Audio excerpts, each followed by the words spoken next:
Hello everyone, welcome back to my new blog. সবাইকে জানাই শুভ রথযাত্রা আর জয় জগন্নাথ। আজকের ব্লগটা স্টার্ট করলাম।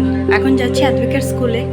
আর সবাই তো জানোই নিশ্চয়ই, রথের দিন চুল কাটলে নাকি চুল বাড়ে। যাই হোক, আমি প্রত্যেক বছর এই রথের দিনই চুলটা কাটি।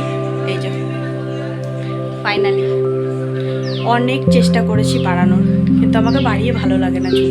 আমাকে এই ছোটো চুল রাখলেই আমাকে লাগে যে আমাকে সুন্দর লাগছে। তাই আমার মনে হয় আমাকে ছোটো চুল যেটাতে কমফর্ট জোন, তো আমি সেটাতেই রাখি। চলো রেডি হয়ে নি, এবার যাই। আর চুলটা একদম সিম্পল কেটেছি, ভালো লাগছে কিনা বলো। আজকে রথযাত্রা উপলক্ষে একটা মজার বিষয় নিয়ে কথা বলবো। ছোটবেলা থেকেই শুনে আসছি রথের দিন নাকি চুল কাটলে খুব দ্রুত বাড়ে। অনেকেই বিশ্বাস করে, তাই এই দিন চুল কাটে। তাই আমিও ভাবলাম আমার চুলটাকেও একটুখানি ট্রিম করাই। আজকে গেছিলাম আদ্বিকের স্কুলে। ওখান থেকে ফেরার পথেই একটুখানি বাজার করলাম।